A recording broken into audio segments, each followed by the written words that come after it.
Hello, welcome back. Today we're finally going to hit generics. We've been talking about them a little bit.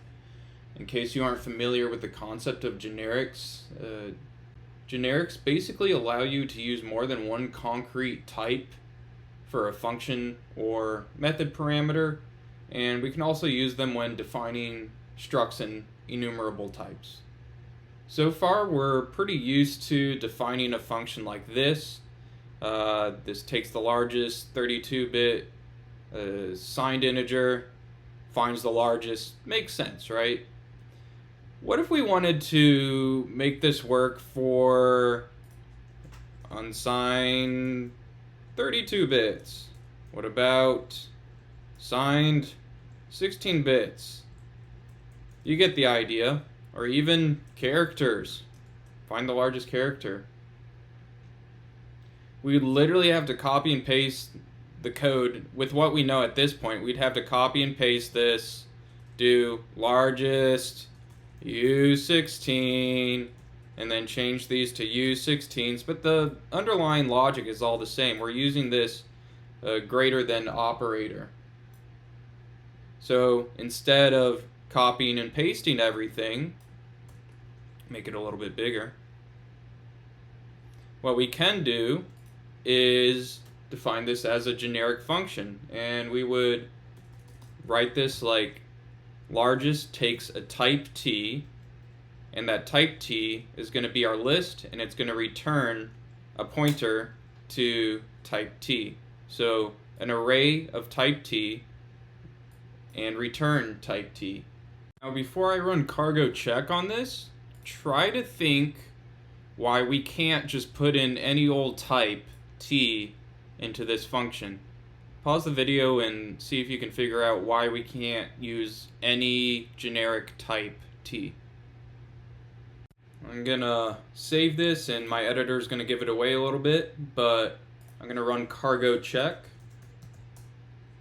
And if you guessed, because we can't compare any old type to any old type, then you're right. This kind of makes sense, right? How would you, let's say we had like a struct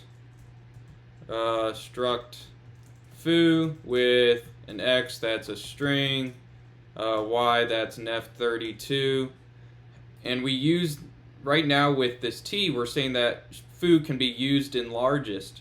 But how would I compare one foo against another foo? Like, how would that work? And that's where trait bounds come into play. Under the hood, the greater than operator uses the partial ORed trait found on a type that implements it.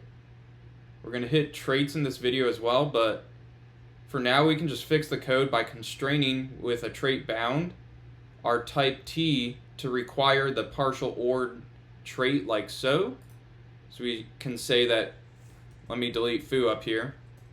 We can say t must be bounded by standard library compare module the partial ORed trait. And this basically gives us the ability to use less than, greater than, equal, less than, greater than, equals to, that kind of thing.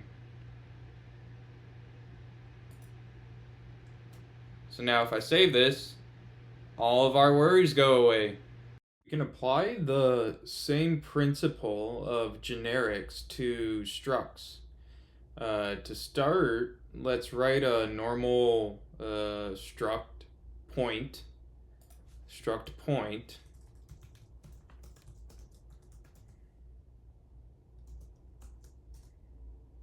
that takes an x and a y value of type U32. YU32.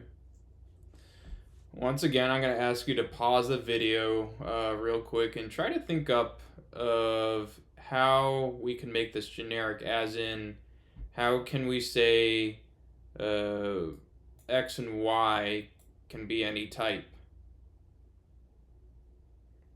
If you guessed to put in our generic type t into brackets while defining our struct point, and then saying t should be of type t and y should be of type t, then you're right. Now, what if we want x and y to be generic types, that is, any type, but they could possibly be different types? Because right now, what we've said is that x and y can be of the same type t. So if I try to define a point down here, let p equal a point, x is 3 and y is 4.5, Rust is not going to like that, mismatched types, because they're supposed to be of the same type t. We can fix that if we want different types by including a different generic type in our point, u, and then we can specify y be of type u. And again, we use the same syntax for defining generic types in structs, and this can apply to something like a function as well. Let's say we wanted a second parameter type u that is any old generic type, and then we could pass that as a parameter of type u. That works as well. For now, I'm just going to revert this back to taking in a single generic type t. So x and y are of type t. And we can do the same thing with enumerables as we've seen earlier with the option enumerable. Again, I'll redefine it here. So enum option takes in any type t. And what can we do with that type t? We can have a sum variant, and we're just going to have value here with a type t. In the real Rust standard library, we just pass in a value t.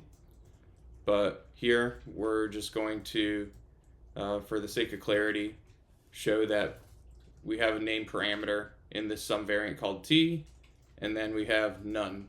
And I'll get rid of those. And to use our enumerable with a generic type, it's pretty easy. It's what you would expect. So we could optionally annotate our variant here, and I just said it's an option with t. Our generic type is equal to a character. We haven't used characters that often yet. And in order to use it with the sum variant, we got to pass in our value t, which we have defined as being a character.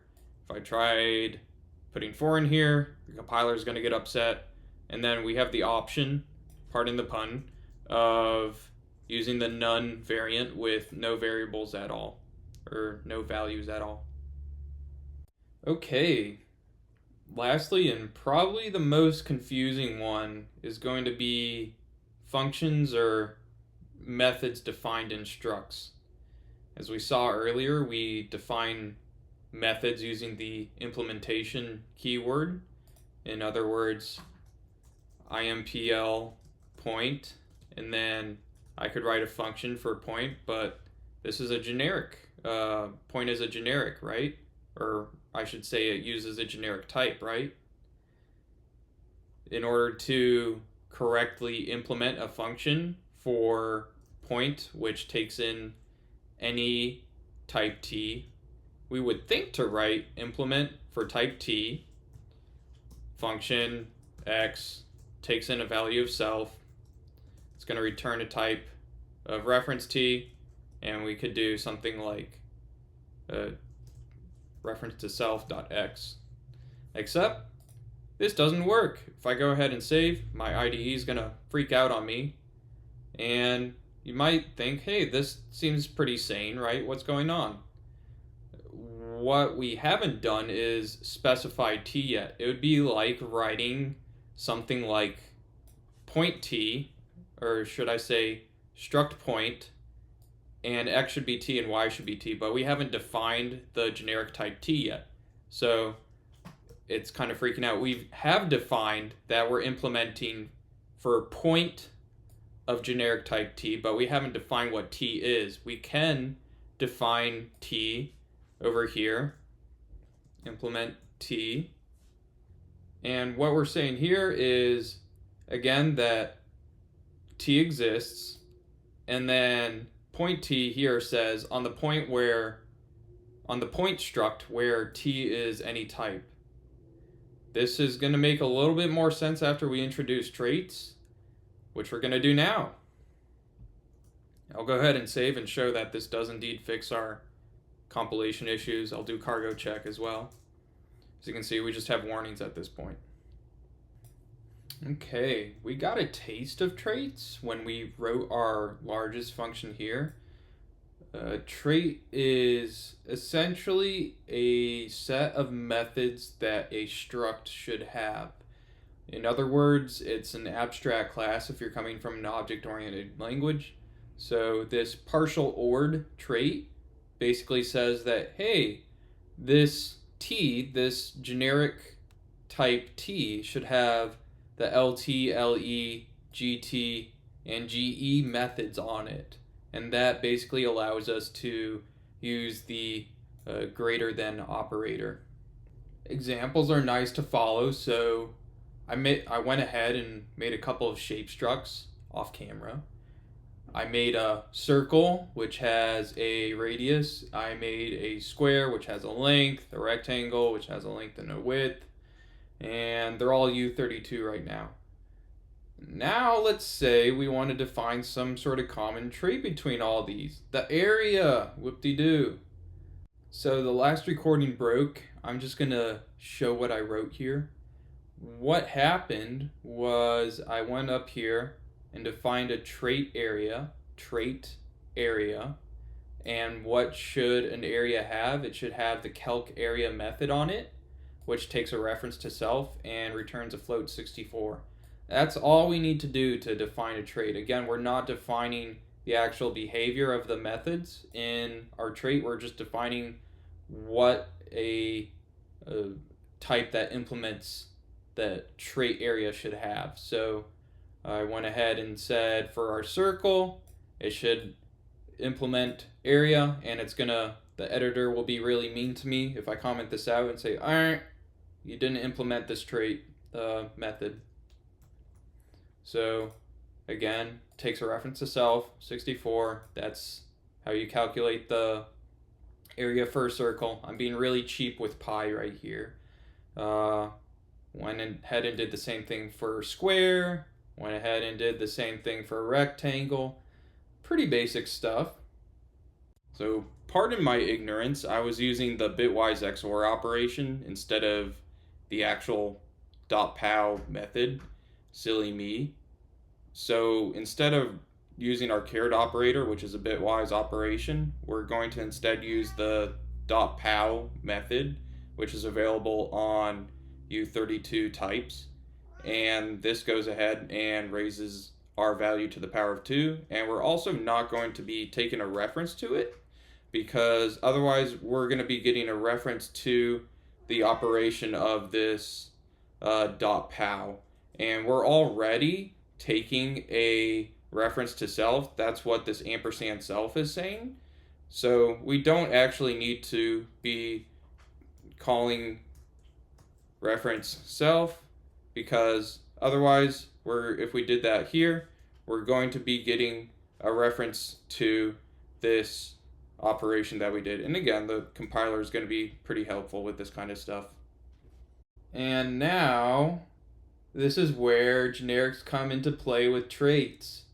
Let's say we wanted to write some function extrude that calculates the value of a shape given a depth. Without traits, we would have to write a separate function with pretty much the same code for circle, square, and rectangle. It'd be something like, I'm just going to scroll right here. It'd have to be like something like function extrude, pass in my circle, and then I do my extrude logic here.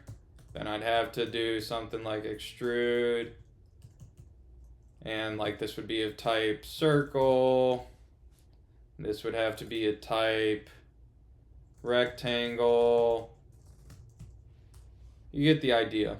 With traits, we basically have defined this shared method between circle, rectangle, and square, the calc area method.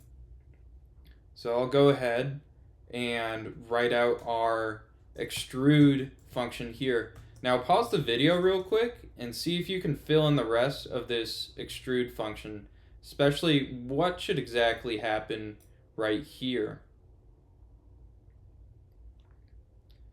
If you guessed that we should pass in a generic, you're right, and you might have taken inspiration from the largest function. We're defining a trait bound here. We're saying, hey, we have t, and t is any type, except now that we've constrained it with this colon standard comp partial ORed, we basically have said t can be any type that implements the partial ORed trait, right?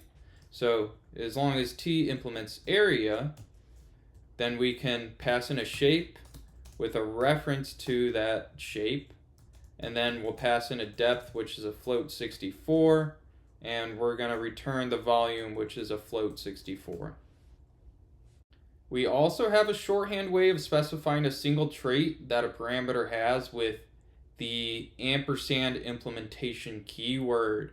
Instead of writing out this horrible, lengthy generic trait, and we're only using t once in our function parameters here, we could do something like shape implements area. And that's just the same thing as what we wrote a second ago. It's just a shorthand way of saying it. Saying that shape should implement the area trait. We also have the ability to specify a default behavior for traits. For example, we could say that, I'll scroll way up here and just did a zippity zoop up to the top. We could say that the default behavior of our calc area method is to just return 0. So we could do something like this. This is the default behavior of, well, I'll do 0.0. This is the default behavior of anything that implements the area trait but doesn't actually write out its own logic for it. So we could have something like a struct line with a length of 32, and we could implement, we could say that line, sure, an area, or line has an area, but alright, like that. So we now have said that line can have an area, it's just going to be 0. And it's 0 because we defined up here that the default behavior for something that implements the area trait that doesn't have its own custom logic for the calc area method is just to return 0. We're now going to introduce a built-in trait, display. Display allows us to create these neatly formatted user-facing strings for a type. Feel free to look up the documentation for the standard format display trait now or after the video. And that's standard format display. Look that up now or after the video. We're going to implement not only area, which we've already done, but display for our shapes. Whoop-de-doo. First, we'll bring this trait into scope, which we just did. And then we're going to create some pretty cool output for circle by implementing the display trait on it. So I'll go ahead and right below our implementation for circle block, we're going to implement, we already brought display into context, so display for circle. And we need, as you can see from my handy dandy editor, the FMT format function, and that's going to take a reference to self, and it's going to take a mutable reference to a formatter. And we're going to get into this syntax later, but just for now, just pretend everything's okay and that there's not a freaky apostrophe and underscore going on. And it's going to return a result enumerable from the format module.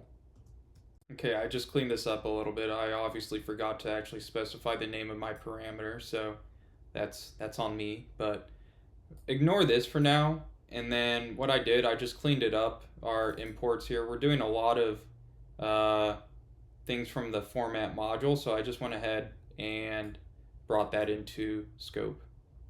What we're going to do, we're going to call a new macro. We're going to call the write macro. And again, feel free to look these up on your own time, but we're going to write to the formatter this string literal circle with a nice round radius of, and then we're going to pass in our reference to radius. Before we get going with that, it's probably a good idea to wrap up our extrude function as well before we get into extrude and print, right? So I mean, it should be pretty easy to fill out. It's just shape time dot calc area times depth, and that's it. We're getting the volume of our extruded shape. And I'm just going to add here, post editing, we don't need this ampersand in our extrude function because we already are getting a reference to shape. So we don't need to worry about referencing the operation of shape, because right here, what we're doing with the ampersand, we're basically saying get a reference to what our calc area function is. So we're getting a reference to F64 floating point number. Arnold also agrees with my statement there, but we can go ahead and actually get rid of it. The reason why the Rust compiler wasn't annoyed at us is because it was automatically dereferencing this value right here and performing the depth or the extrude calculation on it. We can do that, and Arnold thinks so as well. We can do a F64 times another literal F64, and Rust is automatically going to dereference this value and perform the calculation. So I'll go ahead and just remove that ampersand. Now we can do something even cooler than this. Instead of just getting the F64, we can now get both the we can use both the calc area method and our handy dandy format method to actually print out our fancy message that we have implemented up here in our implementation block for circle when we implement the display trait, which has or requires us to implement the FMT format method. So to make our extrude and print function work, we're going to define it, extrude. You know what? Yeah, we'll define it. Extrude and print.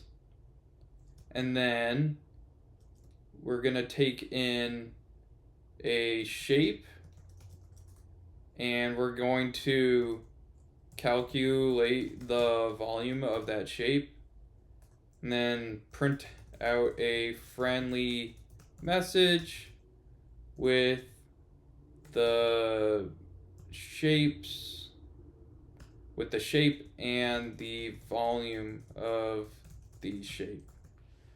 So to go ahead and do this, first we need to define our generics, right? So we're going to take any type T, but it can't be any type. It's got to, of course, we're calculating the volume based off of that calc area method that we defined earlier, so it needs the area trait. But if we're also printing a message and we're trying to pass it into println, we're also going to need the display trait. Luckily for us, Circle has both the area and display traits implemented, so we can say we want a type that has an area and has the display trait. And it's going to be a reference to this shape. And someone does not have a muffler on their car. But anywho, our volume, if I'm not commenting what I'm writing, our volume is going to be the shape, the area of the shape, times, oh yeah, whoops, we got to pass in the depth as well.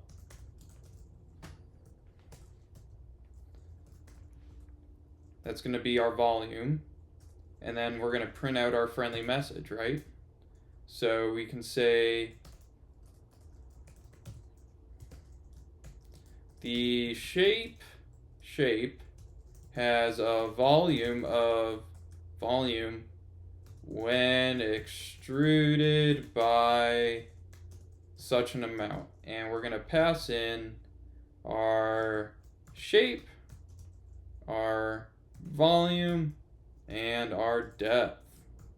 There's a fair amount that's happening in what we just wrote. So print line under the hood is calling the format method on our circle, which is implemented through the display trait that we did up here, which in turn writes back to print line's formatter through this with the string circle with the nice round radius of, and we're passing in the radius using this write macro.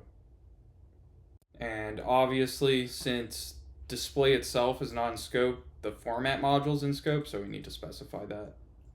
As you can see, things can start getting a little gnarly with our generics. We have, thankfully, some syntactic sugar to get rid of these ridiculously long function declaration lines. You can imagine if you had one more, and then if you had another type U that had a couple more traits on it. It gets pretty long. Instead of writing these super long function declarations, we can split it up with the where keyword. We can write extrude and print where T is area and our display traits. And of course, I actually need T to be declared. And this just allows us to make our generic declarations multi-line instead of a stupid long function declaration line. Feel free to bounce between the two where it is appropriate. That right there is the basics of generics and traits. In summary, generics allow us to specify a set of types that a struct, enumerable, or a function may use. Traits also allow us to specify the shared behavior between different types, as we did with our area trait. And trait bounds allow us to constrain what kind of types we want to allow to be used in our struct, enumerable, or function definition. Arnold thinks the same. I made a couple of exercises for this video, so be sure to check out the vid8 Rust file in the exercises repo. The second problem might be a little tricky, but feel free to use the standard library documentation for the problem. See you in the next one.